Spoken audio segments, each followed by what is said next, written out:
आप सबको भी स्वागत है। हम तो पिछली क्लास में संज्ञा, सर्वनाम, क्रिया इन व्याकरण अभ्यासों के बारे में अध्ययन किया था। आज हम विशेषण इसके बारे में अध्ययन करेंगे। विशेषण नाम ही क्या बताता है, कोई भी वाक्य में एक विशेषता रहता है ना, उन शब्दों को हम क्या कहते हैं, विशेषण कहते हैं। फिर एक बार देखिए, कोई भी वाक्य, कोई भी एक रचना रहता है ना, उसमें रहने वाला विशेषता के बारे में वर्णन करने वाला शब्द को हम क्या कहते हैं, विशेषण कहते हैं। आगे यहाँ देखिए उनका डेफिनेशन, संज्ञा या सर्वनाम की विशेषता का बताने वाला शब्द को हम क्या कहते हैं, विशेषण कहते हैं। संज्ञा या सर्वनाम में रहने वाला विशेषण के बारे में बताने वाला शब्द को हम क्या कहते हैं, ವಿಶೇಷಣ कहते हैं। ಮಕ್ಕಳೇ, ಈಗಾಗಲೇ ನಾವು ಹಿಂದಿನ ತರಗತಿಯೊಳಗೆ ನಾಮಪದ ಅಂದ್ರೇನು, ಸರ್ವನಾಮ ಅಂದ್ರೇನು, ಕ್ರಿಯೆ ಅಂದ್ರೇನು ಇಂದು ಆ ಒಂದು ಅಭ್ಯಾಸ ಮಾಡಿದ್ದೀವಿ. ಇಂದು ವಿಶೇಷಣ ಅಂದ್ರೇನು, ವಿಶೇಷತೆ ಅಂದ್ರೇನು, ಹೆಸರು ತಿಳಿಸೋಂಗೆ ಏನಿರ್ತೈತಿ, ವಿಶೇಷತೆ ಯಾವುದೇ ಒಂದು ವಾಕ್ಯದೊಳಗಿರುವಂಥ ವಿಶೇಷ ಗುಣ ಅಥವಾ ನಾಮಪದ ಇರ್ಬೋದು, ಸರ್ವನಾಮ ಇರ್ಬೋದು, ಅದರೊಳಗಿರುವಂಥ ಒಂದು ವಿಶೇಷತನ ತಿಳಿಸಿಕೊಡುವಂಥ ಒಂದು ಶಬ್ದಕ್ಕೆ ನಾವು ಹೇಳ್ತೀವಿ ಅಂದಾಗ ಅದು ವಿಶೇಷಣ ಅಂತ ಕರಿತೀವಿ. ಮಕ್ಕಳೇ देखिए यहाँ मीठी जलेबी कैसी है, मीठी है। जलेबी मीठी है, वो खाने में आपको पसंद आते हैं ना, वो स्वीट ज़्यादा रहते हैं ना, इसलिए मीठी जलेबी। थाकी मिर्च यानी मिर्च खाने से आपको क्या आता है, जोर से आप चटपटाते हैं ना, वो थाकी मिर्ची। और नमकीन चाट पकौड़ी और खट्टी इमली, कड़वा करेला। देखो, ताकि मिर्ची खाने से आपको गर्म होता है ना, उसी तरह नमकीन चाट पकौड़ी यानी आपको पकौड़ा पसंद आए तो वहाँ ज़्यादा से ज़्यादा नमकीन डालते हैं ना, उसे चाट पकौड़ी। और खट्टी इमली खाने से आपका मुंह में पानी आता है ना, और खट्टी इमली। और उसी तरह कड़वा करेला, ये सभी भी यहाँ रहने वाला विशेषता। मीठी, थाकी, नमकीन, खट्टी और कड़वा, ये सभी भी क्या है, ವಿಶೇಷತಾ है। ಮಕ್ಕಳೇ, ಈಗಲೇ ನೀವು ಯಾವುದೇ ಒಂದು ಶಬ್ದದ ಬಗ್ಗೆ, ವಾಕ್ಯದ ಬಗ್ಗೆ ರಚನೆ ಮಾಡೋದ್ರೊಳಗೆ ಆ ಒಂದು ಪದದೊಳಗಿರುವಂಥ ವಿಶೇಷತೆನ ತಿಳಿಸ್ಕೊಡೋದು ಯಾವುದಾಗ ವಿಶೇಷಣ ಅಂತ ಹೇಳ್ಬೋದು. ಇಲ್ಲಿ ಮೀಠಿ ಜಿಲೇಬಿ, ಸಿಹಿಯಾದಂಥ ಒಂದು ಜಿಲೇಬಿ ಅಂತ ಹೇಳ್ಬೋದು. ನಮ್ಕಿನ ಚಾಟ್ ಪಕೋಡಿ, ಈ ಒಂದು ಪಕೋಡದೊಳಗೆ ಉಪ್ಪು ಹೆಚ್ಚಾಕಿರ್ತಾರೆ, ಈ ಒಂದು ಪಕೋಡ ಸ್ವಾದದ ಬಗ್ಗೆ ಹೇಳ್ತೈತಿ.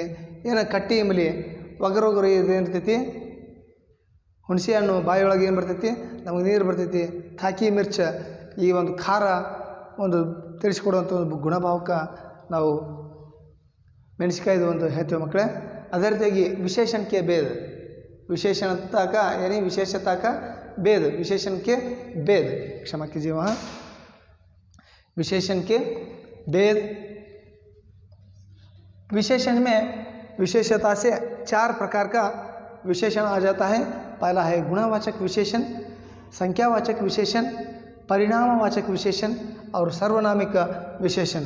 देखो, गुणवाचक विशेषण इसका अर्थ क्या होता है, वहाँ कोई भी एक शब्द में रहने वाला अच्छा बुरा और उसकी सुंदरता, कुरूपता आदि के बारे में उनकी विशेषता का प्रकट करने वाला विशेषण को हम क्या कहते हैं, गुणवाचक विशेषण कहते हैं। फिर एक बार देखिए, गुणवाचक विशेषण का अर्थ है बच्चों, वहाँ कोई भी एक शब्द का अच्छा बुरा, सुंदरता, कुरूपता, उसके गुणभाव के बारे में व्यक्त करने वाला शब्दों को हम क्या कहते हैं, गुणवाचक ವಿಶೇಷಣ कहते हैं। ಮಕ್ಕಳೇ, ಈ ಒಂದು ವಿಶೇಷಣದೊಳಗೆ ಪ್ರಮುಖವಾಗಿ 4 ಪ್ರಕಾರಗಳದವು. ಒಂದು ಗುಣವಾಚಕ ವಿಶೇಷಣ, 2 ಸಂಖ್ಯಾವಾಚಕ ವಿಶೇಷಣ, 3 ಪರಿಣಾಮವಾಚಕ ವಿಶೇಷಣ, 4 ಸರ್ವನಾಮಿಕ ವಿಶೇಷಣ ಅಂತ ಕರಿಬೋದು. ಇನ್ನು ಗುಣವಾಚಕ ವಿಶೇಷಣ ಅಂದ್ರೆ ಹೆಸರು ಎಷ್ಟೊಂದು ಅದ್ಭುತವಾಗಿದೆ ನೋಡ್ರಿ. ವಸ್ತುವಿನ ಒಳ್ಳೆಯ, ಕೆಟ್ಟ, ಸುಂದರ, ಕುರೂಪ, ಸಣ್ಣದು, ಚಿಕ್ಕದು, ದೊಡ್ಡದು ಅನ್ನೋ ತಿಳಿಸಿಕೊಡುವಂಥ ಒಂದು ವಿಶೇಷತೆಯ ಒಂದು ಗುಣಭಾವಗಳನ್ನು ಪ್ರಕಟ ಮಾಡುವಂಥ ಒಂದು ಶಬ್ದನ ಏನಂತೀವಿ ಅಂದಾಗ ನಾವು ಗುಣವಾಚಕ ವಿಶೇಷಣ. ಇನ್ನೊಂದು ನೆನ್ಪಿಟ್ಕೋರಿ, ನಿಮಗೆ ಇಲ್ಲಿ ಸರ್ ವಿಶೇಷಣ ಅಂದ್ರೆ ಏನು ರೀ? ವಿಶೇಷಣ ಅಂದ್ರೆ ಯಾವುದೇ ಒಂದು ವಸ್ತುವಿನ ಒಂದು ಸುಂದರತೆ ಬಗ್ಗೆ ಆಯ್ತು, ವಿಕಾರತೆ ಬಗ್ಗೆ ಆಯ್ತು, ಅದು ಉದ್ದರ ಇರ್ಬೋದು, ಗಿಡ್ಡರ ಇರ್ಬೋದು, ಅದ್ರ ಬಗ್ಗೆ ತಿಳಿಸ್ಕೊಡುವಂಥ ಶಬ್ದಕ್ಕೆ ನಾವು ಹೇಳ್ತೀವಿ ವಿಶೇಷಣ. ಈಗ ಉದಾಹರಣೆ ಹೇಳ್ತೀವಿ, ಹರ ತೋತ, ಹಸಿರು ಗಿಳಿ ಅಂತೀವಿ. ಇಲ್ಲಿ ಗಿಳಿಯ ತೋತ ಅನ್ನೋದು ಒಂದು ಶಬ್ದ ಅಷ್ಟ, ಆದ್ರೆ ಹಸಿರು ಅಂತೇಳಿ ನೋಡ್ರಿ, ಅದರೊಂದು ವಿಶೇಷತೆ. लाल टोपी, टोपी है, उसका विशेषता क्या है? लाल. फिर एक बार देखिए, हरा तोता, हसिರು ಗಿಳಿ, ಉಸಿ ಥರ ಲಾಲ್ ಟೋಪಿ, ಕೆಂಪಾದಂಥ ಒಂದು ಟೋಪಿ. ಇಲ್ಲಿ ವಿಶೇಷತೆ ಆದಾಗ ಹರ ಮತ್ತು ಲಾಲ್, ಈ ಒಂದು ಅಲ್ಲಿರುವಂಥ ವಿಶೇಷತೆ ತಿಳಿಸ್ಕೊಡುವಂಥ ಒಂದು ಶಬ್ದಗಳಿಗೆ ನಾವೇಂತೀವಿ ಅಂದಾಗ ವಿಶೇಷಣ ಅಂತೀವಿ. ಇಲ್ಲಿ ಗುಣವಾಚಕ विशेषण अंदर कोई भी वस्तु का अच्छा, भूरा और सुंदर, कुरूपता, छोटा, मीठा, इस तरह कोई भी केवल व्यक्ति का नहीं, कोई भी वस्तु का भी अच्छा, भूरा, लंबा, इस तरह रहने वाला, सुंदरता, कुरूपता, उसके बारे में बोलने वाला शब्दों को यानी विशेषता को हम क्या कहते हैं? गुणवाचक विशेषण कहते हैं. आगे देखिए, संख्यावाचक विशेषण. संख्यावाचक विशेषण यहाँ आपको मालूम हो सकता है कि संख्यावाचक विशेषण नाम में ही है. संख्यावाचक विशेषण कोई भी एक विशेषता में यानी विशेषण में संख्या का बोध करने वाला, यानी संख्या के बारे में बोलने वाला विशेषण गुण को हम क्या कहते हैं? संख्यावाचक विशेषण कहते हैं. ಹೆಸರಿಗೆ ತಿಳಿಸುವಂಗ ಸಂಖ್ಯಾವಾಚಕ ವಿಶೇಷಣ ಅಂದ್ರೆ ಆ ಒಂದು ಸಂಖ್ಯೆಗಳ ಬಗ್ಗೆ ತಿಳಿಸಿಕೊಡುವಂಥ ಒಂದು ವಿಶೇಷಣ ಶಬ್ದಕ್ಕೆ ನಾವು ಹೇಳ್ತೀವಿ ಅಂದಾಗ ಸಂಖ್ಯಾವಾಚಕ ವಿಶೇಷಣ ಅಂತ ಕರಿತೀವಿ ಮಕ್ಕಳೇ. ಉದಾಹರಣೆ के लिए 1, 2, 3, 2 तिहाई, आधा, 1/4 आदि, इस तरह अनेक शब्द आता है. ये सभी भी कौन सा विशेषण है बच्चों? संख्यावाचक विशेषण है. संख्यावाचक विशेषण है ಮಕ್ಕಳೇ. ಇನ್ನೊಮ್ಮೆ ನೋಡ್ರಿ, ಇಲ್ಲಿ ಸಂಖ್ಯಾವಾಚಕ ವಿಶೇಷಣ ಅಂದರೆ ಹೆಸರು ತಿಳಿಸುವಂಗ ಏನು ಮಾಡ್ತೈತಿ? ಸಂಖ್ಯೆಯ ಒಂದು ವಿಶೇಷತೆನ ಶಬ್ದದಲ್ಲಿ ಸಂಖ್ಯೆಯನ್ನು ಉಪಯೋಗಿಸಿ ಅರ್ಧ ಕಲ್ಲಂಗಡಿ ಕೊಡ್ರಿ ಅಂತೈತೆ. आधा तरबूज दीजिए, आधा सेब दीजिए, इस तरह बोलते हैं ना. वह आधा सेर वही उनका विशेषण है. एक कौन सा विशेषण है? वो संख्यावाची विशेषण है. ಇಲ್ಲಿ ಸಂಖ್ಯಾವಾಚಿ ವಿಶೇಷಣ ಅಂದ್ರೆ ಯಾವುದೇ ಒಂದು ವಸ್ತುವಿನ ಒಂದು ಪ್ರಮಾಣ ಅಂಕಿ ಒಳಗೆ ಸಂಖ್ಯೆ ಒಳಗೆ ಬಂತಂದ್ರೆ ಅದು ಯಾವ ಒಂದು ವಿಶೇಷಣ ಅಂದಾಗ ಮಕ್ಕಳೇ ಸಂಖ್ಯಾವಾಚಿ ವಿಶೇಷಣ. आगे देखिए, परिणामवाचक विशेषण.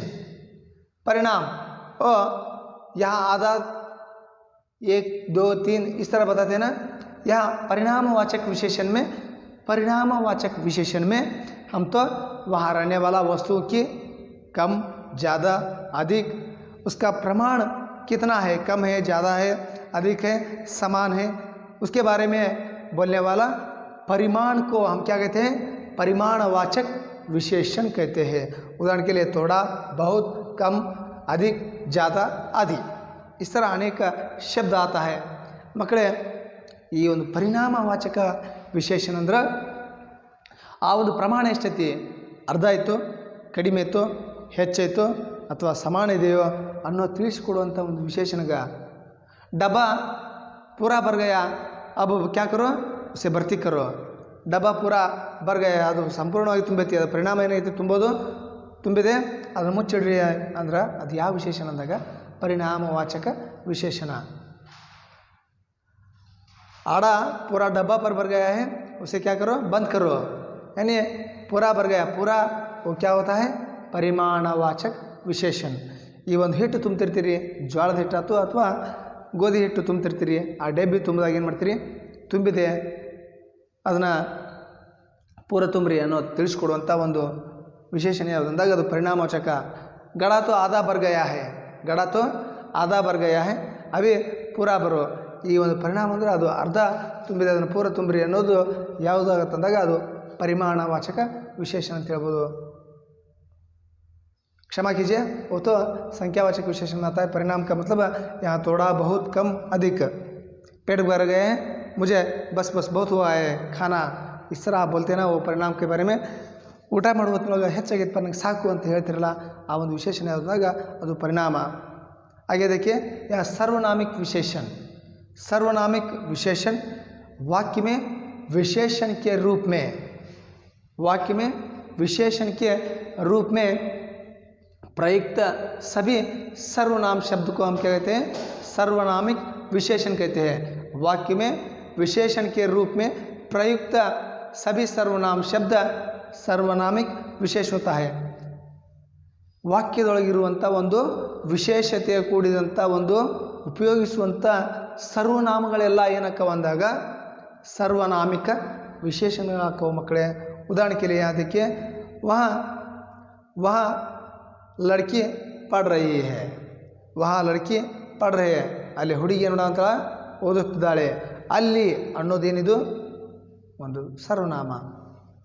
यहाँ कलम सुंदर है, ಈ ಪೆನ್ನು ಬಹಳಷ್ಟು ಏನಿದೆ ಸುಂದರವಾಗಿದೆ ಅನ್ನೋ ತಿಳಿಸ್ಕೊಡೋದು ಯಾವುದಂದಾಗ ಅದು सर्वनामिक विशेषण ಅಂತ ಹೇಳ್ಬೋದು।